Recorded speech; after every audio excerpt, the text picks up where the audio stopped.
Sir एक conspiracy उसके around भी चल रही है, नेताजी सुभाष चंद्र बोस के अराउंड। तो हाँ, उनके डेथ के अराउंड तो बहुत बहुत सालों से है।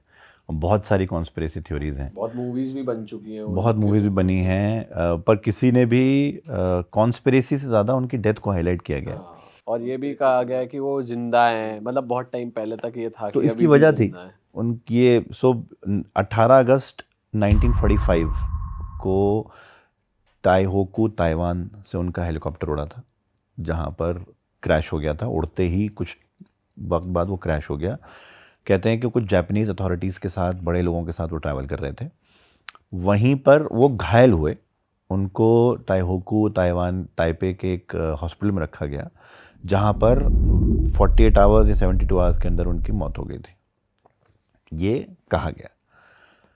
जापानीज़ अच्छा, क्योंकि उस वक्त इंडिपेंडेंस की लड़ाई बिल्कुल चरम सीमा पे थी, 1945 की बात है। तो सुभाष चंद्र बोस का विज़न जो था इंडिया के लिए, वो बहुत बड़ा था, वो ग्लोबल था। और इंडियन नेशनल आर्मी आईएनए का उन्होंने जो फॉर्मेशन किया था, उसकी फंडिंग के लिए जर्मनी से लेकर जापान से लेकर वो हर जगह गए थे। और क्योंकि उस वक्त वर्ल्ड वॉर 2 भी चल रही थी, ख़त्म हुई थी 1945 के आसपास ही ख़त्म हुई थी। तो अलाइड फोर्सेस जो थे उसमें जो सुभाष चंद्र बोस का अलाइनमेंट जापानीज़ फोर्सेस की तरफ ज़्यादा था as compare to the other forces. तो जापानीज़ उनको हेल्प कर रहे थे फंडिंग के लिए भी बहुत ज़्यादा।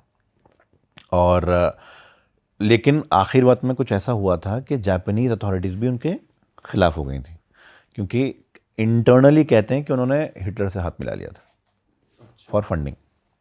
ये भी एक कॉन्स्पिरेसी है। अब वो करा था नहीं करा था कुछ नहीं पता, बिकॉज हिटलर जो भी था, जैसे भी था, उसने हिंदुस्तान के खिलाफ कुछ नहीं किया था, राइट। और हिंदुस्तानी के तो इनफैक्ट ब्रिटिश फोर्सेस में हिंदुस्तानियों को भेजा जाता था to fight against Hitler's army, right, जिसके खिलाफ थे नेताजी बहुत ज़्यादा, कि वहाँ हिंदुस्तानी को क्यों भेजा जा रहा है। बट क्योंकि हिंदुस्तान ब्रिटिश रूल में था, तो हिंदुस्तान के पास कोई चारे तो था नहीं, राइट। तो उस वक्त इसीलिए नेताजी जर्मनी से लेकर, फ्रांस से लेकर, रशिया से लेकर, उस वक्त क्योंकि सोवियत यूनियन था, रशिया नहीं था, सोवियत यूनियन था, सोवियत से लेकर सब जगह वो घूम रहे थे आईएनए की फंडिंग कराने के लिए, अपने गठबंधन इस तरह के बनाने के लिए कि इंडिया को फ़ायदा हो, हिंदुस्तान को फ़ायदा हो। उनका विज़न बहुत बड़ा था। अगर मेरे हिसाब से बात की जाए तो उनका विज़न सिर्फ इंडिया को आज़ाद कराना नहीं था, उनका विज़न इंडिया को ग्लोबल स्टेज पे लाने का था। सिर्फ आज़ाद करके कुछ होता नहीं उनके सॉर्ट।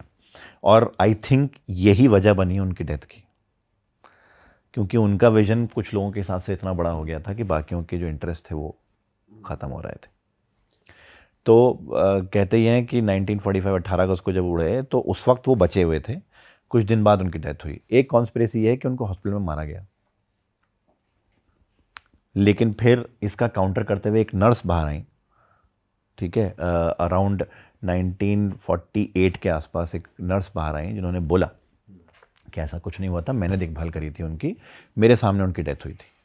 अच्छा। हाँ, मैंने उनकी देखभाल करी थी, I was the nurse there, और मैंने उस हॉस्पिटल में उनकी देखभाल करी और मेरे सामने उनकी डेथ हुई थी, राइट। सो अच्छा, मज़े की बात ये कि 1945 में ये हादसा हुआ। जो इन्वेस्टिगेशन पहली हुई वो ब्रिटिश सरकार के द्वारा लॉन्च की गई, ठीक है। इंडिया ने 1956 तक कोई इन्वेस्टिगेशन ऑफिशियली इंडिया से लॉन्च नहीं करी सुभाष चंद्र बोस के लिए। पहली इन्वेस्टिगेशन जो हुई 1956 में की गई इंडिया से, जिसमें सुभाष चंद्र बोस के भाई सुरेश बोस भी शामिल थे, ठीक है। और जो पहली रिपोर्ट सबमिट हुई थी ब्रिटिश सरकार के द्वारा, वो कुछ 90 पेज की रिपोर्ट थी, इन्वेस्टिगेशन रिपोर्ट, जिसमें ये बताया गया था कि उनका हेलीकॉप्टर उड़ा, तकनीकी ख़राबियों के हिसाब वजह से वो गिरा, जिसमें 8-9 लोग सफ़र कर रहे थे, जिसमें से कुछ की तो मौके में मौत हो गई, कुछ को हॉस्पिटल लेके जाया गया और वहाँ पे उनको मर गए। अच्छा, अब अगर ऐसी बात है तो उनकी लाश का क्या हुआ? एक कॉन्स्पिरेसी ये है कि उनकी अंतिम संस्कार ताइवान में हुआ और उनके जो अस्थियां हैं वो ताइवान के एक म्यूज़ियम में आज भी हैं, ठीक है। लेकिन एक एक थ्योरी के हिसाब से वो अस्थियां उनकी हैं ही नहीं, जिसको ताइवान ने सुभाष चंद्र बोस की अस्थियां बना रखा है, वो किसी और की हैं। ठीक है, अब ये जिंदा हैं का वो कहाँ से आया? सुरेश बोस जो इंडिया की इन्वेस्टिगेटिंग कमेटी के पार्ट थे, जिसमें एक कोई एएस खान थे, एक मित्रा थे, 4-5 सीनियर लोग थे आईएएस कैडर के बड़े लेवल, और ये जो है पंडित नेहरू ने खुद सैंक्शन करी थी ये कमेटी। तो सुरेश बोस ने लास्ट मोमेंट पे उस रिपोर्ट पे साइन करने से मना कर दिया, जो रिपोर्ट सबमिट कर रहे थे, कि मैं इस रिपोर्ट पे साइन नहीं करूँगा। और फिर उन्होंने ओपनली प्रेस को बयान दिया कि सुभाष 1957 जनवरी में इंडिया वापस आ रहे हैं। इसका मतलब जिंदा है। वहाँ से शुरू हुआ इस बात का वो कि सुभाष चंद्र बोस जिंदा है। उन्होंने अपना मौत का वो खुद किया था ताकि वो उनको मारने की जो साजिशें चल रही थी, क्योंकि वो जर्मनी से हाथ मिलाने वाले थे, जापान में और जहाँ चीज़ें चल रही थी उससे बच सकें। पर वो आए कि नहीं इसके ऊपर नहीं, सो वो एक्चुअली नहीं आए, कोई अपीयरेंस ऑफिशियल नहीं हुआ। लेकिन कई साल बाद अबाउट 1960s के आसपास, 61 या 1962 में एक आदमी को देखा गया ये अपना हिमालयाज़ में, जो एग्जैक्टली नेताजी सुभाष चंद्र बोस जैसा दिखता था। ठीक है, उससे और लेकिन वो कहता है कि मैं सुभाष चंद्र बोस नहीं हूँ। जब उससे बात करी लोगों ने तो वो कहता मैं सुभाष चंद्र बोस नहीं हूँ, लेकिन उसकी डेट ऑफ बर्थ, जो उसका डॉक्यूमेंट में डेट ऑफ बर्थ थी, वो सेम थी, एग्जैक्टली सेम डेट जिसमें वो बॉर्न हुए थे, उसकी शक्ल मिलती थी। ठीक है, उस वक्त डीएनए टेस्ट तो था नहीं, तो डीएनए टेस्ट नहीं हो सकता था, लेकिन डीएनए टेस्ट होता भी तो सुभाष चंद्र बोस का डीएनए कहाँ से लाते मैच करने के लिए, वो भी एक प्रॉब्लम थी। लेकिन जो कहते हैं जो आव भाव था, जो उठने बैठने का तरीका था, जो बात करने का तरीका था, और जो वहाँ पर, अच्छा उस बंदे ने भी वहाँ पर अपना एक गुड बना रखा था। कुछ लोगों के अंदर लीडरशिप क्वालिटीज़ होती हैं, तो उन्होंने भी वहाँ पर अपना एक वो बना रखा था जो लोगों को लीड करता था चीज़ों में, उसमें। तो वो कहते हैं कि वो नेताजी जो वहाँ आके रहने लगे थे, वहाँ बस गए थे, और कई साल वो नेचुरल डेथ उनको हुई है फिर बाद में। तो ये कॉन्स्पिरेसी हैं। लेकिन सबसे बड़ी कॉन्स्पिरेसी ये है कि ब्रिटिश सरकार ने जब इन्वेस्टिगेशन करी, तो ब्रिटिश सरकार ने इन्वेस्टिगेशन के दौरान एक बहुत बड़ी जो चीज़ थी वो मिस करी थी। वो ये कि उन्होंने ये रिवील नहीं किया था, जो बाद में पता लगा, कि ब्रिटिश सरकार के भी 3 लोग उसमें शामिल थे जिनकी डेथ हुई थी हेलीकॉप्टर क्रैश में। ठीक है, और वो लोग नेताजी के साथ क्या कर रहे थे, क्या बातें हो रही थी किसी को, क्योंकि बज़ाहिर दुनिया के हिसाब से नेताजी ब्रिटिश के खिलाफ थे, तो ब्रिटिशर्स उनके साथ क्या कर रहे थे, वो भी 3 बड़े अथॉरिटीज़, और वो भी जापानीज अथॉरिटीज़ के साथ क्या कर रहे थे भाई? क्यों था? क्योंकि जापान और वो आपस में लड़ रहे थे, उसमें क्यों थे ऐसा? वो उनके साथ क्या कर रहे थे? क्या ऐसी बातचीत हो रही थी? क्या ऐसा गठबंधन होने वाला था जो बाकियों को हर्ट कर सकता था इंडिया में या ग्लोबल स्टेज पे? तो ये बात छुपाई गई। प्लस हेलीकॉप्टर जो था उनका, उसमें टेक्निकल ख़राबी क्या थी ये तो कहीं रिपोर्ट में है ही नहीं। भाई आपका क्रैश है, आपके पास टेक्निकल लोग हैं, आप पता करोगे ना क्या ख़राब हुआ है, कहाँ पे क्या चीज़ ख़राब हुई है, वो क्या ख़राब हुआ, किस तकनीक की ख़राबी की वजह से हेलीकॉप्टर क्रैश हुआ। और अगर वो हॉस्पिटल में उनकी मौत हुई, तो हॉस्पिटल से बिना किसी को बताए गए, बिना इंडिया को इन्वॉल्व करे, बिना ब्रिटिश सरकार को इन्वॉल्व करे अंतिम संस्कार क्यों किया गया, और किसने किया, और म्यूज़ियम में उनकी अस्थियां क्यों रखी गई? राइट। सो सुभाष चंद्र बोस, क्योंकि सुभाष चंद्र बोस ने जब आईएनए फॉर्म करी थी, उनका विजन गांधी जी हों या नेहरू हों या और भी जो लोग थे उनसे बिल्कुल अलग था। वो ग्लोबल स्टेज पे खेल रहे थे।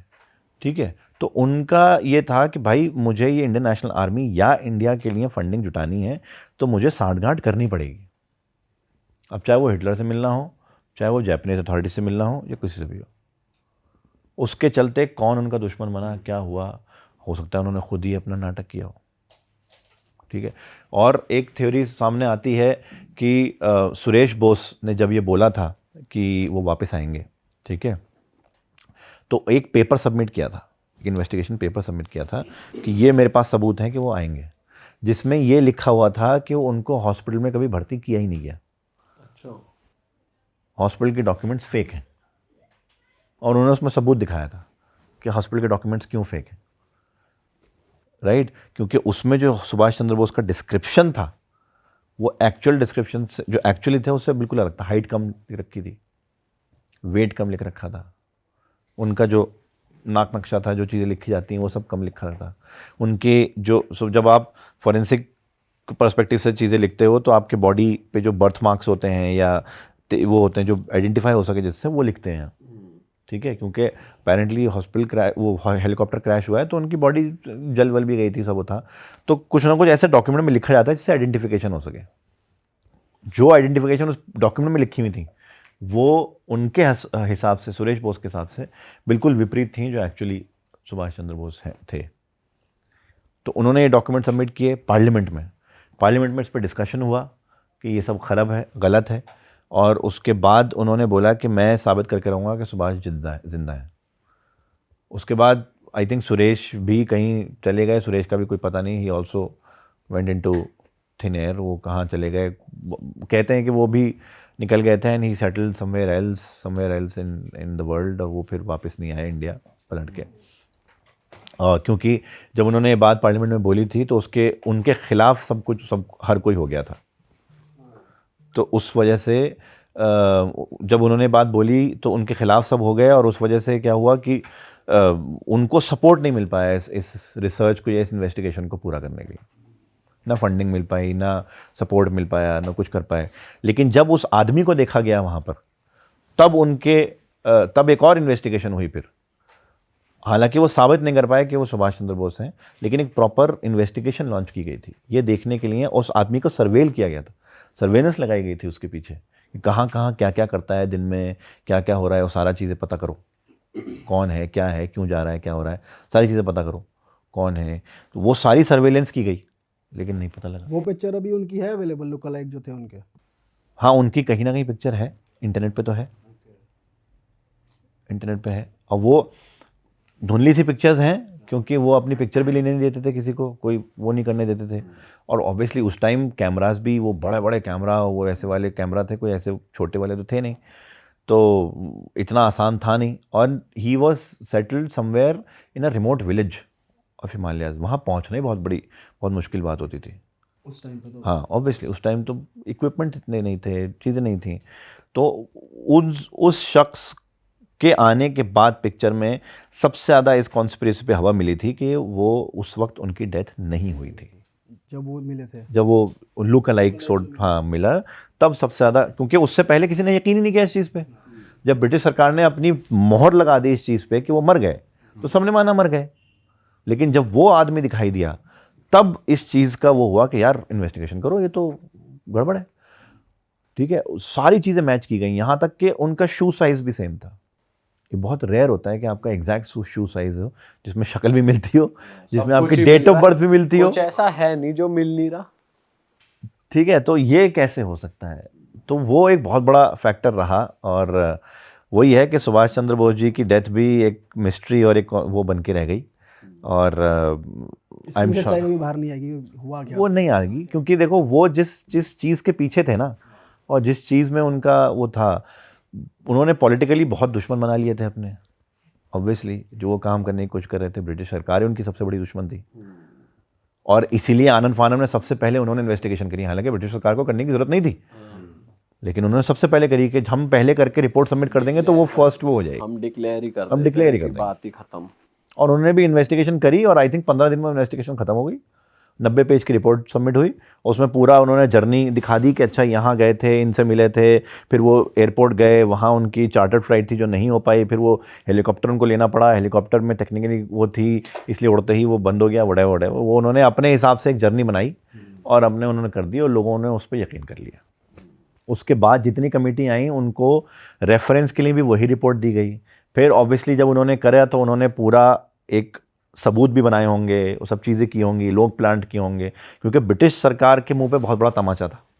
अगर वो जर्मनी से हाथ मिला लेते और जर्मनी की फंडिंग उनको मिल जाती तो ब्रिटिश सरकार यहाँ से शायद कुछ साल पहले ही निकल जाती, और वो इंडिया को के लिए फंडिंग ढूंढ रहे थे, अपने लिए नहीं, क्योंकि आज़ाद होने के बाद एक मुल्क को पैसा चाहिए ना भाई चलाने के लिए। आज़ाद तो हो गए, चले गए, बट पैसा कहाँ से आएगा, क्योंकि पैसा सारा लूट के ले गए। तो उस चक्कर में उनका विजन वो था। तो अगर वो हाथ मिला लेते और वो सब चीज़ें हो जाती तो it would have been a big slap on the face of the royalty of British. इस वजह से उन्होंने शायद ये सब किया, वरना पहले ही उनको इन्वेस्टिगेशन लॉन्च करने की क्या ज़रूरत थी। और इंडिया ने 1956 तक क्यों इन्वेस्टिगेशन नहीं करी, सबसे बड़ा क्वेश्चन तो ये आता है। अरे वाह, आपने ये वीडियो यहाँ तक देख ली भाई, तुमने हमारी मेहनत सफल कर दिया, तुम ही लोग हो असली रियल हिट। और अगर आपको बहुत मज़ा आ रहा है ऐसी क्लिप्स में, ऐसी वीडियोस में, तो फटाफट जाइए प्लेलिस्ट पे बिंज वॉच कीजिए और सारी वीडियोस देख डालो और मौज काटो। That is it. हम मिलेंगे नए पॉडकास्ट में, नए क्लिप में। Till then bye bye, see you, take care, do subscribe.